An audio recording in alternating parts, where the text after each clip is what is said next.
بسم اللہ الرحمن الرحیم۔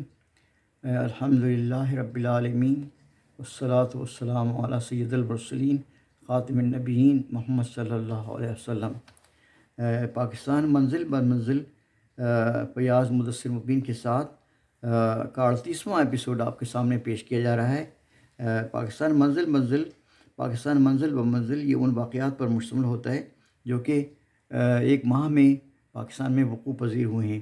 اس جو کرنٹ ایپیسوڈ ہے اس میں تاریخ پاکستان کے وہ اہم واقعات پیش کیے جائیں گے جو کہ مارچ 1950 میں وقوع پذیر ہوئے تھے۔ سامعین اور ناظرین سے گزارش ہے کہ اس ایپیسوڈ کو آپ خود واچ کریں، خود اس کو اسٹڈی کریں، اس کو سرکولیٹ کریں، اس کو ڈسٹریبیوٹ کریں اور اس کے پر جو کمنٹس ہوں اس سے آگاہ کریں تاکہ اس پروگرام کو اور اس کوشش کو بہتر سے بہتر بنایا جا سکے۔ مارچ 1950 کا سب سے اہم واقعہ شاہ ایران محمد رضا شاہ پہلوی کا دورہ پاکستان ہے۔ ایران پہلا ملک تھا جس نے پاکستان کو تسلیم کیا اور تسلیم کرنے کا اعلان کیا۔ ایک اسلامی اور ہمسایہ ملک ہونے کے ناطے سے پاکستان اور ایران ایک دوسرے کے برادر ملک ہیں، اور پاکستان نے اور ایران نے آپس میں بہت سے پروجیکٹس شیئر کیے ہیں، اور ایران بھی ہمیشہ پاکستان کی مدد کرتا رہا ہے، اور اہل پاکستان ایران کی حکومت کے اور عوام کے احسان مند ہیں اور ان کا شکر ادا کرتے ہیں کہ انہوں نے ہر مشکل وقت میں پاکستان کی مدد کی ہے۔ جب 1 مارچ 1950 کو شاہ ایران رضا شاہ پہلوی پاکستان کے 2 ہفتے کے دورے پر پاکستان پہنچے تو پاکستان میں ان کا والہانہ استقبال کیا گیا۔ شاہ ایران نے اپنے دورے پاکستان کے دوران قائد اعظم کی مزار پر حاضری دی، پاکستان پارلیمنٹ سے خطاب کیا، اور جامعہ پنجاب نے ان کو ان کے اعزاز میں ڈی لٹ کی یعنی ڈاکٹر آف لٹریچر کی ڈگری ان کو کنفر کی، ان کو اعزازی ڈگری عطا کی۔ 16 مارچ 1950 کو شاہ ایران اپنا دورہ مکمل کر کے وطن تہران واپس چلے گئے۔ اس دورے کے دوران مادر ملت محترمہ فاطمہ جناح نے شاہ ایران کو قائد اعظم محمد جناح کا ایک یادگار طلائی لائٹر ان کو دیا تحفے کے طور پر، اور ان کو بتایا کہ یہ قائد اعظم محمد جناح کی یہ خاص وراثت ہے، اور اس کو آپ کی محبت میں اور ایران کی محبت میں یہ آپ کو پیش کیا جا رہا ہے۔ مارچ 1950 کا ایک اہم واقعہ یہ ہے کہ پاکستان کا قومی ترانے کی جو دھن ہے یعنی میوزک ہے یا ٹیون ہے وہ پہلی مرتبہ سرکاری طور پر بجائی گئی۔ یہ یاد رہے کہ 1947 میں جب پاکستان آزاد ہوا تو پاکستان کا کوئی قومی ترانہ بھی نہیں تھا، اور نہ پاکستان کے کوئی میوزک تھی جو کہ سرکاری طور پر پروگراموں میں بجائی جا سکے۔ تو سب سے پہلے یہ جو حکومت پاکستان نے قومی ترانے کی دھن 21 اگست 1949 کو منظور کی تھی، تاہم اس وقت تک اس دھن کو یا اس لیرکس کو یا اس میوزک کو کسی عوامی اجتماع میں یا مقام پر بجائے جانے کا موقع نہیں آیا تھا۔ 1950 میں جب شاہ ایران پاکستان کے دورے پر تشریف لائے تو ان کی موقع پر استقبالی تقریب میں پاکستان کا قومی ترانہ ضرور بجایا گیا۔ یہ گورنمنٹ آف پاکستان نے اس کی پلاننگ کی تھی، اس کی منصوبہ بندی کی تھی۔ یہ قومی ترانہ حکومت نے اس قومی ترانے کی ذمہ داری پاکستانی بحریہ کو سپرد کی تھی، اور جس کی قیادت جو تھی جناب عبدالغفور صاحب کر رہے تھے۔ یہ ترانہ یعنی یہ لیرکس یا یہ میوزک یا یہ ٹیون 1 مارچ 1950 کو کراچی ایئرپورٹ پر پاکستان کے قومی ترانے کی دھن کے طور پر بجانے جانے کا اعزاز حاصل کیا انہوں نے، عبدالغفور صاحب نے اور پاکستانی بحریہ نے۔ اور یہ پہلا موقع تھا 1 مارچ 1950 کا جب پاکستان کی قومی ترانے کی دھن کسی سرکاری تقریب میں بجائی گئی۔ یہ ایک بڑا مشہور ایک تاریخی ایک مائل سٹون تھا، ایک سنگ میل تھا۔ ملک اور وطن اپنے قومی ترانے اور قومی جھنڈے کی وجہ سے پہچانے جاتے ہیں۔ قومی جھنڈا تو پاکستان کی پارلیمنٹ نے 14 اگست 1947 سے پہلے ہی منظور کر لیا تھا، اور یہ جھنڈا جو تھا پاکستان کا قومی پرچم وہ مسلم لیگ کے جھنڈے سے اخذ کیا گیا تھا۔ مسلم لیگ کا جھنڈا صرف ایک کلر یعنی ہرے رنگ پر مشتمل تھا، جبکہ پاکستان کا پرچم 2 کلر یعنی سفید اور ہرے رنگ پہ مشتمل ہے. جو چاند تارہ پہلے بھی تھا اور چاند تارہ ابھی بھی ہے. مارچ 1950 کا ایک اہم واقعہ دنیا کی سب سے بڑی جھوٹ ملز کا افتتاح ہے اور سنگ بنیاد ہے، جو کہ مشرقی پاکستان میں رکھا گیا. 15 مارچ 1950 کو جناب عبدالاحد اعظم جی نے مشرقی پاکستان کے شہر نارائن گنج میں جھوٹ ملز کا سنگ بنیاد رکھا. 5 کروڑ ایکڑ کے رقبے 5 کروڑ روپے کے سرمایے سے تعمیر ہونے والا یہ مل اپنے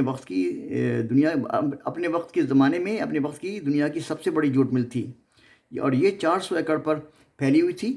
اس میں 3000 لومز تھے اور اس میں 19,000 افراد کام کرتے تھے. اعظم جی جوٹ ملز تقریباً 1.5 سال میں مکمل ہوئی اور اس کی افتتاح 21 دسمبر 1951 کو ہوا تھا.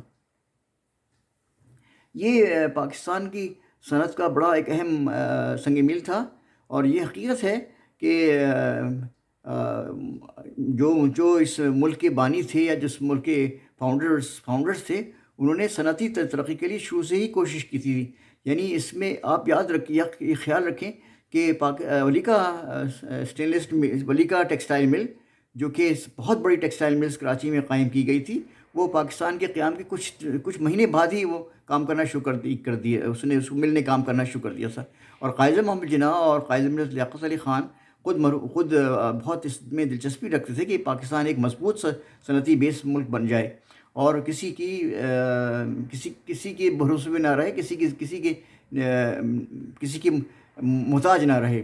تو اسی لیے پہلی حکومت نے اپنی تمام کوششیں اس بات پر لگا دی تھی کہ کسی طریقے سے پاکستان کو ایک صنعتی طور پر خود کفیل بنایا جا سکے. 9 مارچ 1950 کو بھی ایک اہم واقعہ ہوا. ڈاکٹر عمر حیات ملک کو پاکستان کے جو سٹیزن تھے انڈونیشیا میں پاکستان کا پہلا سفیر مقرر کیا گیا. یہ خاص بات یاد رہے کہ انڈونیشیا ایک اسلامی ملک تھا، اور پاکستان کے بعد پاکستان سب سے بڑا اسلامی ملک تھا آبادی کے لحاظ سے. اس کے بعد دوسرا نمبر انڈونیشیا کا آتا تھا، اور پاکستان نے انڈونیشیا کی آزادی میں فوجی مدد بھی کی، اخلاقی مدد بھی کی اور معاشی مدد بھی کی، اور اس کے لیے بہت انڈونیشیا ممنون اور مشکور تھا. اور اسی لیے پاکستان کا سب سے پہلا جس کا دورہ کیا کسی غیر ملکی حکمران نے، وہ انڈونیشیا کے صدر عبدالرحیم سویکانو تھے. 13 مارچ 1950 کو وزیر مالیات غلام محمد نے پاکستان کا تیسرا منافع بجٹ پیش کیا. یہ اس بات پہ یاد رہے، اس بات پہ ہم لوگوں سب کو، کہ اس وقت پاکستان کی نوزائیدہ مملکت معاشی طور پر بہت مضبوط تھی، اور پاکستان کا $1 $1 کے برابر تھا. یعنی اتنے درگزر حالات کے باوجود پاکستان کی اکانومی مضبوط بنیادوں پر قائم تھی. 14 مارچ 1950 کو سلامتی کونسل نے کشمیر کے لیے اقوام متحدہ کی جو تھی نمائندے کی تقرری منظور کر لی. ابھی تک پاکستان اور قائد ملت لیاقت علی خان کوشش کرتے رہے کہ کسی طرح کشمیر کا مسئلہ امن سے اور شائستہ بنیادوں پر حل ہو جائے. اس کے لیے وہ مستقل اقوام متحدہ کے دروازے کو دستک دیتے رہے اور کوشش کرتے رہے کہ کسی طرح پاکستان کی بات سنی جائے، اور اس کشمیر کو، جو کہ 90% مسلمانوں کا ایریا تھا، جو کہ پاکستان کے لفظ پاکستان میں کی کاف کا ریزمبل کرتا ہے، کاف کی نمائندگی کرتا ہے، اس کو پاکستان میں شامل کیا جائے. اللہ تعالیٰ ان کی سعی کو اور ان کی کوششوں کو کامیاب کرے، اور اللہ تعالیٰ کشمیر کو پاکستان کا 5واں پروونس بنا دے.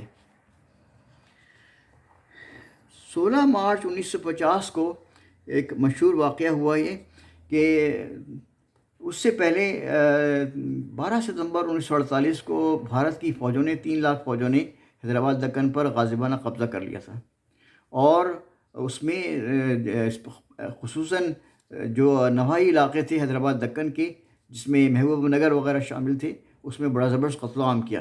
اس سلسلے میں ایک رپورٹ بنائی گئی تھی جو کہ موجود ہے اور جو کہ اویلیبل ہے.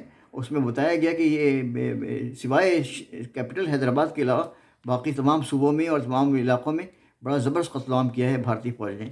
جس کے لیے ایک رپورٹ بنائی گئی اور پاکستان نے اس کا پر مستقل اس کا احتجاج کیا۔ یہ اسی وجہ سے پاکستان نے انسانی بنیادوں پر اور اخوتی بنیادوں پر حیدرآباد دکن کے آخری وزیر اعظم میر لائق علی خان کو اپنے یہاں دعوت دی اور ان کو بحیثیت ایک مہمان نہیں رکھا گیا، بلکہ ان کو ایک اپنا ممبر بنایا گیا، اور جو وفد پہلی دفعہ اقوام متحدہ میں پاکستان کی نمائندگی کر رہا تھا اس میں میر لائق علی خان بھی شامل تھے۔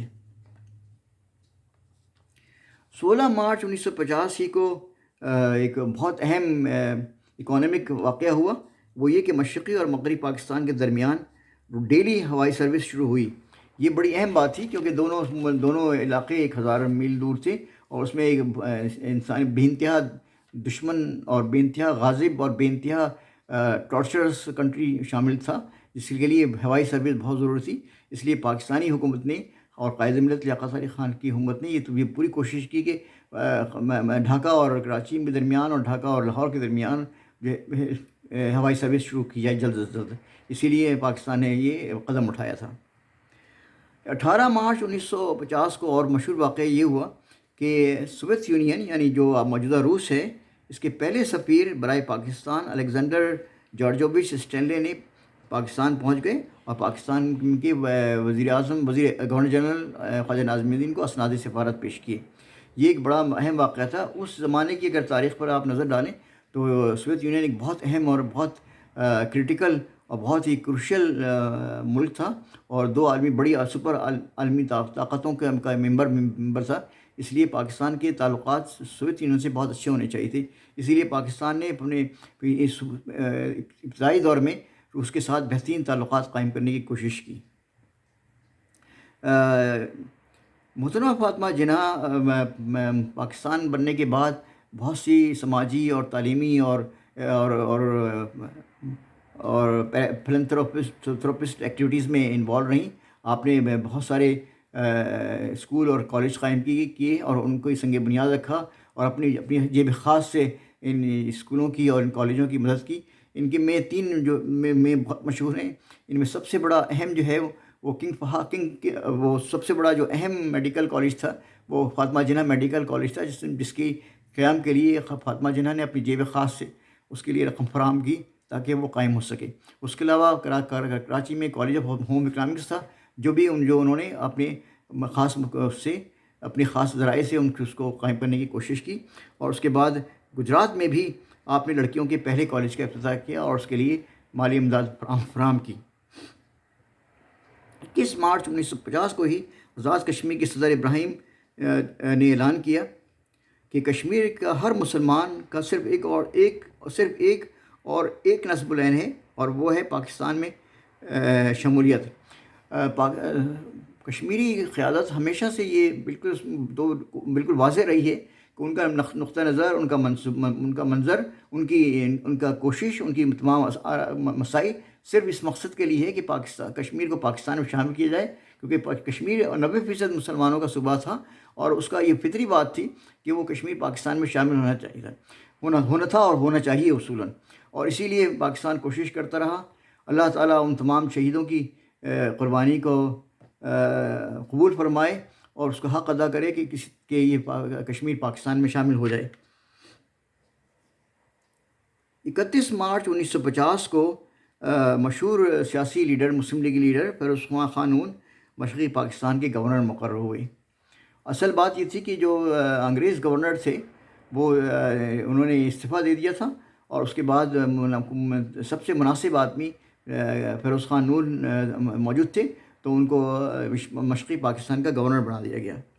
31 مارچ 1950 کو ہی کراچی میں تاریخی ہوٹل میٹروپول کا قیام ہوا۔ پاکستان کے ابتدائی ایام میں کراچی میں واقع میٹروپول ہوٹل اعلیٰ غیر ملکی افسران اور رؤسائے حکومت کے لیے استعمال ہوتا تھا۔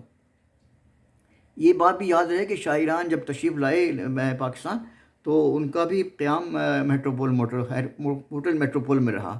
یہ واقعات تھے جو میں نے آپ کے سامنے مارچ 1950 کے پیش کیے، اور یہ اس لیے ہیں تاکہ موجودہ نسل کو یاد رہے اور ایک تاریخ قائم ہو جائے۔ اور کوئی بھی شخص اگر یہ معلوم کرنا چاہے کہ مارچ 1950 میں کیا واقعات پاکستان میں پیش آئے تھے، تو وہ یہ یوٹیوب کا یہ چینل دیکھ سکتا ہے اور اس میں معلوم کر سکتا ہے کہ یہ کیا واقعات ہوتے ہیں۔ میری آپ سے گزارش ہے کہ اس کوشش کو، اس ایمانداری اور نیک نیتی کی بنیاد پہ کوشش کو آپ اس کو پھیلائیں، اس کو ترویج کریں، اس کو ڈسٹریبیوٹ کریں، اور لوگوں کو بتائیں کہ پاکستان کتنا اہم ملک تھا اور کتنا اہم ملک ہے، اور اس میں کتنی ہمارے بزرگوں نے اور ہمارے ساتھ لوگوں نے ہمارے کتنی قربانیاں دی ہیں۔ میں دعا کرتا ہوں کہ اللہ تعالیٰ پاکستان کو قائم و دائم اور سلامت رکھے۔ پاکستان پائندہ باد۔